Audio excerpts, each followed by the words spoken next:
Then, mashallah, on the 10th of July, about 1 year, 2.5 months later, after the marriage, on 10th of July, 1996, my son, Farik, was born. And we asked an Arabic scholar, I want a name which is like a Dai, unique name. So he gave the name Farik. Farik means to differ between haq and batil, the truth against falsehood. A unique name, same like Farooq. And after Farik was born, he was hardly 2.5 months, and we went to meet Sheikh Ahmed Deedat. In 1994, we went to meet Sheikh Ahmed Deedat. And Farik was 2.5 months old, and we have the photograph of Sheikh Deedat carrying my son, Farik. And he blessed him, and we can see the results of his dua. At that time, I gave my first lecture abroad in South Africa in the Grey Street Durban Mosque. It was the largest mosque of South Africa, and the person sitting in front of me was Sheikh Ahmed Deedat. And I was nervous that Sheikh Ahmed Deedat listening to my talk. And after that talk, he gave me a certificate calling me Deedat Plus in 1994. And I said, surely this man is great. He wants to encourage me. Therefore he called me. I was nothing. And then I asked his son, that has your father given this title to anyone else? He said, no, you're the only person. I thought maybe, to encourage youngsters, people try and give. He said, no. I said, what did Sheikh Deedat see in me that he gave me this title? And in the Grey Street Mosque, there were more than 1,000 people there. Maybe a few thousand people, mashallah, for the Jummah Salah. And he told me, son, you are coming from India, you have large audiences. When you go to Saudi Arabia, Gulf countries, expect only 5 or 10 people. Maybe in the mosque, maybe in the university. Don't expect hundreds and thousands of people like you have in India. So expect only 5 people, 10 people, and then slowly, inshallah, later on you may get popularity. So when I went to give my first talk after Durban in 1996, in the beginning of 1996, the first talk I gave in Jeddah, I was expecting about 10 to 15 people. And mashallah, for the first talk in Jeddah, there were more than 1,000 people. I was shocked. Then I realized some people had copied my video cassette and they distributed it. I had hardly given 3-4 lectures. It became viral. And Saudi Arabia is the hub. People from all over the world come to work there. From USA, from Canada, from UK, from Malaysia, you have from Australia, all over the world people come and work there. So from there, it became viral throughout the world, and I started receiving invitations from throughout the world. That was how I started my international talks. And in 1996, while I was doing my Hajj with my wife, we were supposed to go to Masjid Aqsa after Hajj. I received the information that Sheikh Ahmed Deedat, rahimullah, may Allah grant him Jannah, Jannat al-Firdaus, he received a stroke and he was paralyzed.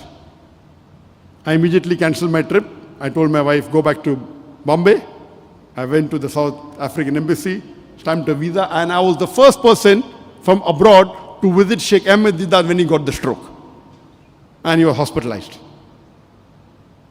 Then his son requested me, his name is Yusuf Deedat, that my father is supposed to give a series of talks in Cape Town. Can you replace him? I said, how can I give in place of your father? He said, no, the program is organized, people will come. And I went to Cape Town and I gave the talks on behalf of Sheikh Ahmed Deedat in 1996. And then later on I kept visiting him a few times. And I remember in 2020 when I went, and Sheikh Ahmed Deedat's favorite pastime after he got the stroke was watching my video cassettes. So when I went to meet him again in 2020, when he saw me, tried to cry, and we used to communicate via the eyes.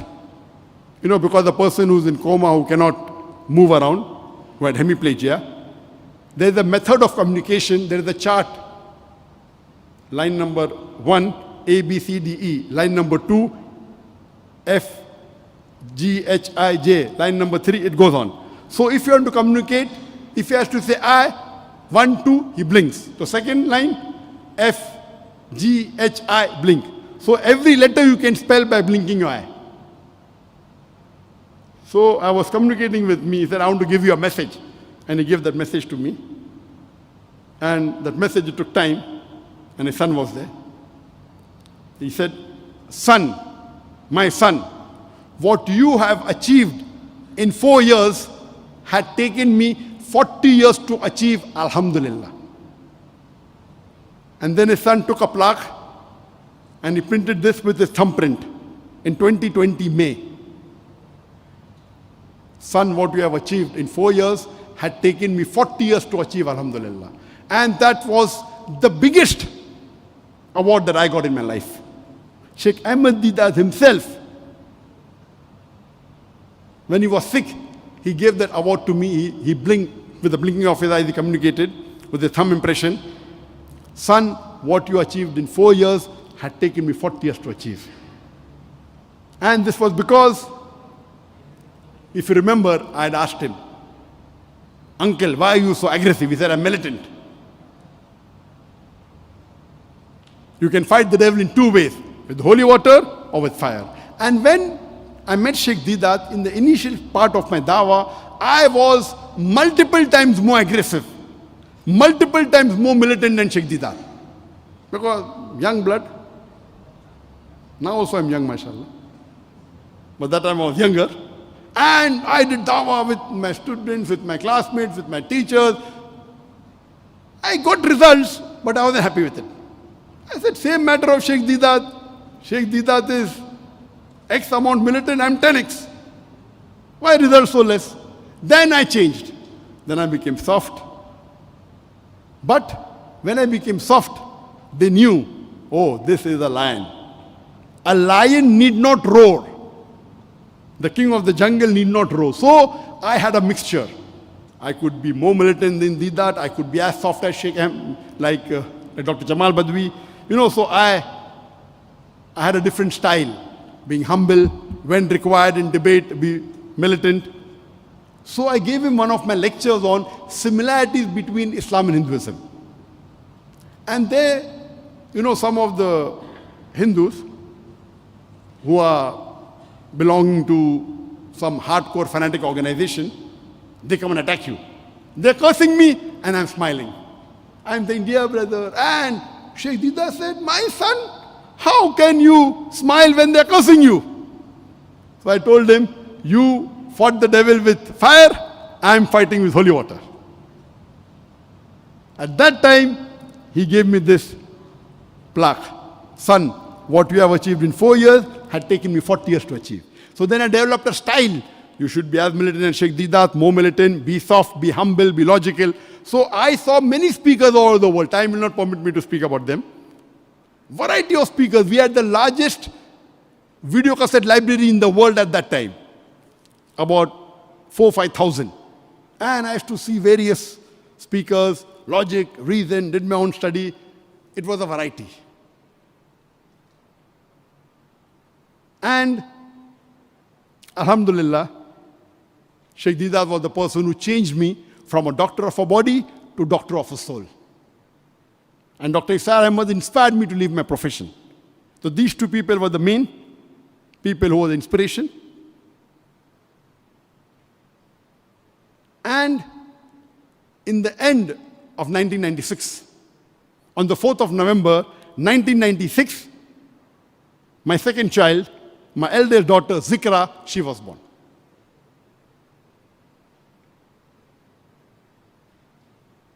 And after she was born, next month, it was my first talk because in Bombay, the auditoriums were limited. The biggest auditorium in Bombay had 3,000 capacity. So the audience started increasing. We hired a hall of 2,000, 4,000 people came, sitting outside. So then we decided from now onwards we will not have lectures in the hall, we will have in open grounds. So it was the first lecture of mine in the open ground, in the same institute which Sheikh Didat gave. Sheikh Didat gave in the auditorium in Sabu Siddiq, I gave in the Sabu Siddiq ground. And we had put 6,000 seats. And mashallah, it was packed. So the first public lecture in open ground was in December 1996. And I remember from there, I went to Singapore and then I came to Malaysia. The first time I came to Malaysia on the invitation, I think the name of the person was Abdullah Iskandar. He called me. And we started receiving invitations from different parts of the world. And I said, let's travel. So I did not know this person. I came here. And then I gave talk in Abim. I went here. I went to Kuala Lumpur and different parts. I think it was in Penang. And that was my first trip to Malaysia. And I was impressed with Malaysia. Then I came back in 1998, then 2000, 2001, 2004, and I kept on coming regularly. We'll come to it later on. Now when Sheikh Ahmed Didat got the stroke, he continued doing his dawah from the bed, but I had seen all his videos, and most of it I memorized. Now what to do? Then I started doing an introspection of myself. And I realized that I have got three major drawbacks. Number one, I have not gone to any Islamic university. No Islamic school, no Islamic college, no Islamic university, but I'm giving talks. Thousands are coming, 10,000 are coming.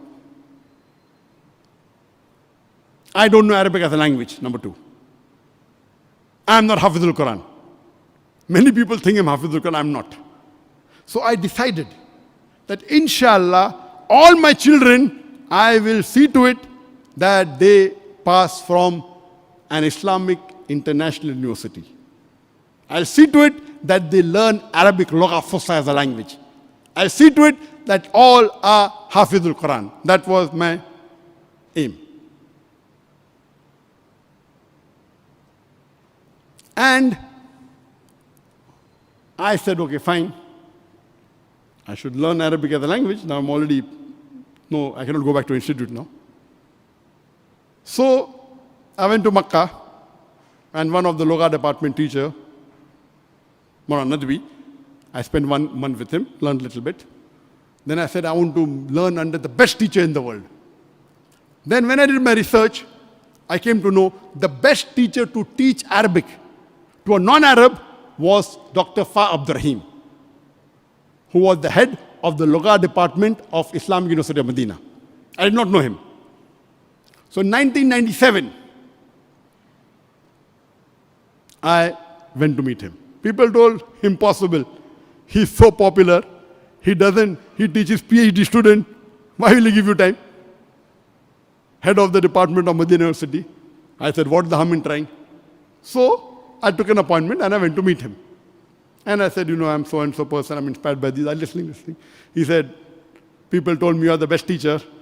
So can you give some time? Is it possible? So he smiled. He said, Dr. Zakir, do you know you gave a lecture in Medina a few months back? I said, yes. I was sitting on the first row. I said, really? I did not know. And I'm impressed with your talk. What do you want? I said, I want you to give me a few hours a day.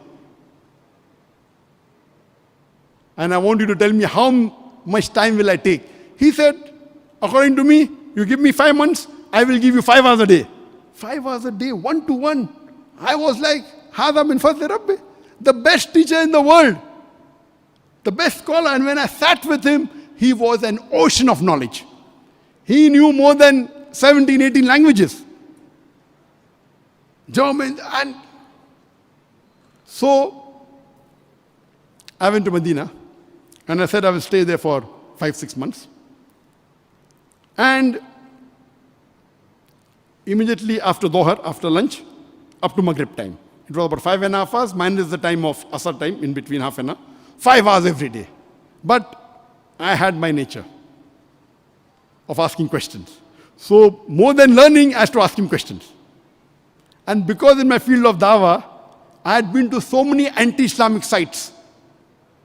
There are grammatical errors in the Quran. And this person was a true scholar.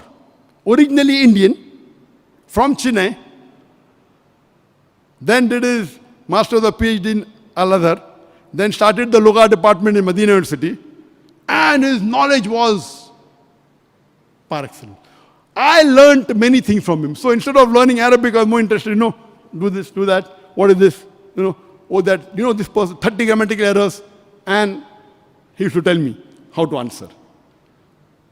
I thought, okay, 6 months are there, let me finish in the first 2-3 weeks about my question, then there is time for me. He had 3 books, book 1, book 2, book 3. I learned a lot, and from him I learned. He used to tell me that I am a Muslim.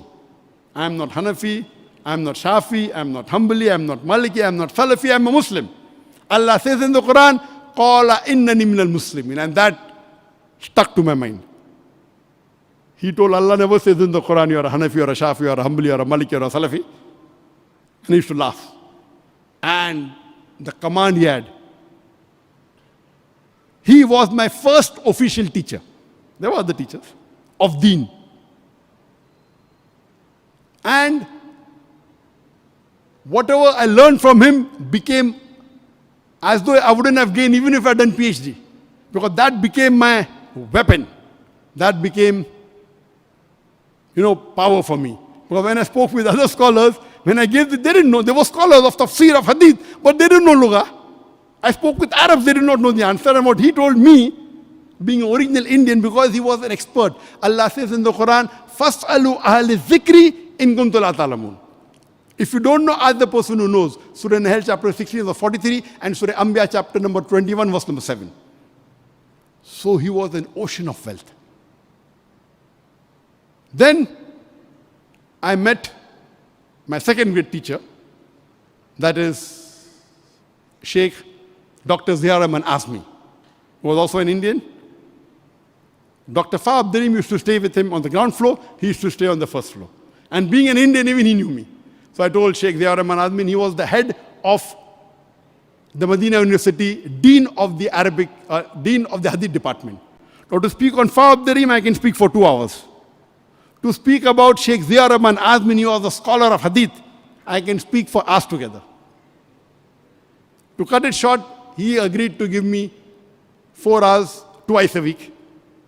And my basic of Hadith was with Dr. Zakir Naik Azmi. He was Hindu, he was a Brahmin, became Dean, and then he compiled the Jami Kamil. Jami Kamil is one of the unique work. All the Sahih Hadith are together. I can speak an hour on Jami Kamil. Just to cut it short, there is no compilation of all the Hadith together. Sahih Bukhari, Sahih, but all Hadith aren't there. What he did, because I had to question him, Doctor, we talk about Quran Hadith, where is the Hadith? Okay, Albani did Sahih Bukhari Muslim, Sahih Abu Dawud, Sahih Nasai, Sahih Tirmidhi, but all the Hadith are not there. He said yes. So he couldn't answer to me. But after he retired, his mission became to compile all the Sahih Hadith, and mashallah, all my support and du'as were there. And he was able to complete in about 18 to 20 years. He compiled all the Sahih Hadith and removed the duplicate, 16,546 Hadith. Then we have a summarized version. We are doing the translation. Inshallah, the English version would be completed in a couple of months, and the print would be out by the end of this year. Time doesn't permit me to speak about that, but my basic of Hadith knowledge came from Dr. Zakir Naik Azmi. Unfortunately, after about 3.5 weeks, less than a month, I got a call from Bombay that I had to go back to Bombay immediately. So that I could not complete my Arabic language course. Did finish 2 books with him, but the 3rd book was the voluminous. I went back and then got involved in other activities. So these 2 were the initial 2 teachers in my life. And after that, I met, alhamdulillah, as my passion was to meet the top scholars of the world. And to cut it short, I met Sheikh bin Baz, Rahimullah, in the year 1998. At that time, the three top scholars at that time, Sheikh bin Baz, Sheikh Nasruddin Albani, and Sheikh Uthaymeen. So my passion, I met Sheikh bin Baz. I couldn't meet then his secretary, Sheikh Luqman Salfi. He knew me, then introduced me. We had a one-to-one meeting for hours together. And his advice is, mashallah, time would permit me. And Sheikh bin Baz expired on the 13th of May 1999, maybe a few months or a year after I met him. And Sheikh Nasruddin Albani, he expired on the 2nd of October 1999, the same year, after a few months. I said, oh, two great scholars gone together. Now the third one remaining is Sheikh Uthaymeen. So I have to go to Saudi Arabia in a year, twice or thrice. Average 3 times, sometimes 4 times, 5 times, that and Aqama. Right from 1997 for more than 20 years, 21 years at Aqama. So in the year 99, I wanted to meet Sheikh Uthaymeen. He was not in town. In the year 2000, in 1999, out of town, in the year 2000 I went, he was sick in the hospital. And unfortunately, in January 2001, on the 10th of January, Sheikh Uthaymeen, may Allah grant him Jannah, even he expired. It was my bad luck, I could not meet him. The next best scholar of that time living was Sheikh Abdullah ibn Jibreen. I thought I should not miss him. So I met Sheikh Abdullah ibn Jibreen, great scholar, and right from 2005, 6, 7, 8, multiple times I met him. He was a great source of knowledge. At that time, Sheikh Abdullah ibn Jibreen was one of the best living scholars. And if I had any difficulty, any fatwa, and I used to communicate with him through one of my friends, Sheikh Jamal Zahrani, who was a pilot, and he was a great da'i, mashallah, and even now he's alive. So he was my main communication with all the scholars. And Sheikh Abdullah ibn Jibreen gave a fatwa about Peace TV, I'll come to it later on, that Peace TV, you can use zakat money for jihad, and the best jihad is the jihad with the media. And he gave a fatwa that you can give zakat to Peace TV in 2006, I think 7. And every year we used to meet him a few times, mashallah, and spend a lot of time with him. And may Allah grant him Jannah. He expired in 2009, that's July, Sheikh Abdullah ibn Jibreen.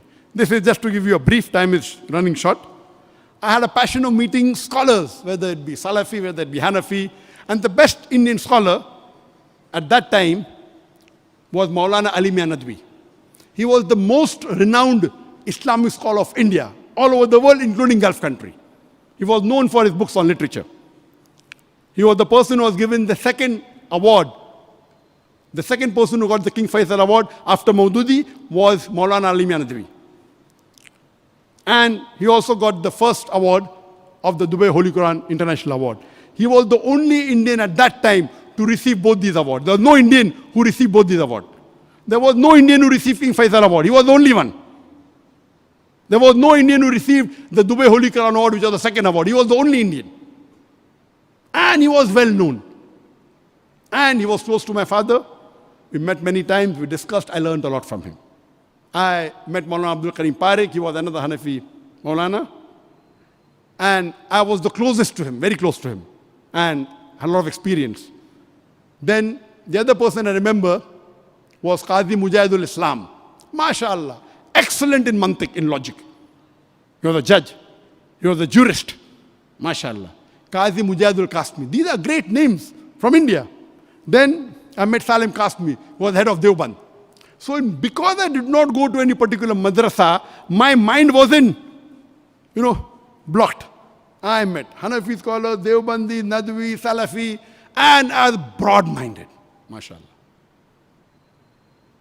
And I used to meet any scholar, but, mashallah, the main guideline was Quran and Sunnah. Time is running short. Then, in the year 1999,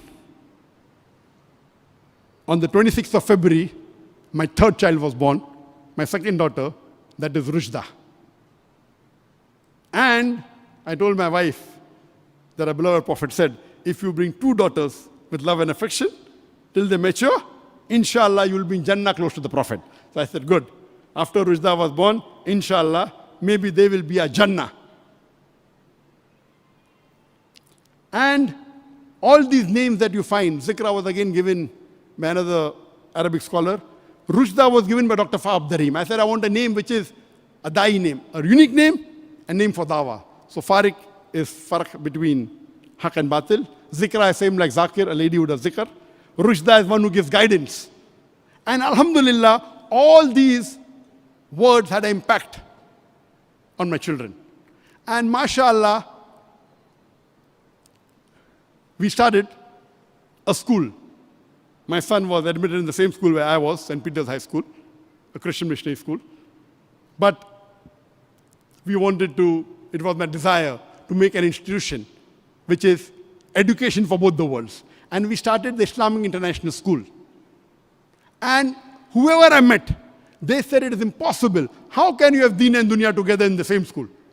Impossible. And I met many scholars, all of them 100%. They said not possible except for Dr. Abdurrahim. Dr. Abdurrahim said it is very difficult, but it's possible. And we started the Islamic International School. I've given the talk of about 3.5 hours on that.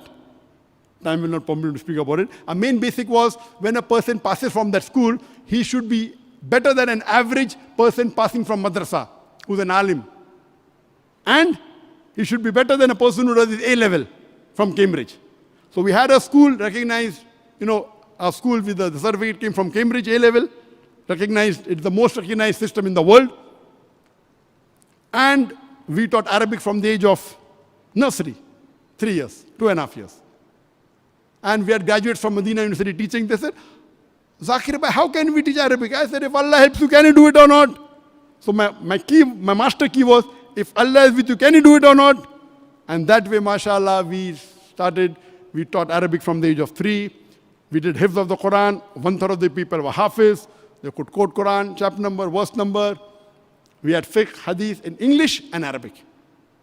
And my intention was that 50% who passed from the school, they would go in the mainstream, become doctors, engineers, lawyers, but Muslim practicing lawyers, engineers, doctors. And 50% dais, teachers, etc. The first batch of students, there were about 14 boys, and girls I don't remember. From 14 boys, half of them went to the mainstream. 7 of them, we got them admitted to Imam Muhammad University, Imam Muhammad bin Saud University.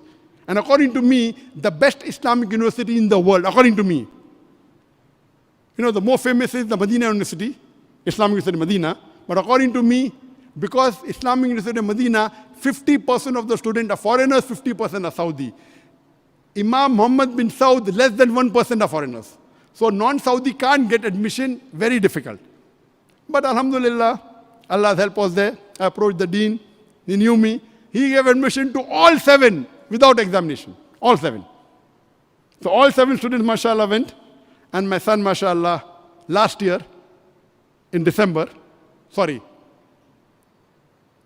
year before last, in 2020, December, he passed from Imam Muhammad bin Saud, from the Sharia field, mashallah. And now he's doing his master's in the IIUM. I said that, graduation is fine, but main is practical dawah. With me, maybe he will do more dawah than. So I told him not to continue in Saudi. Now he's taking admission into Islamic University of Islamic University of Malaysia, IIUM, and he's doing his master's in fiqh and usul fiqh.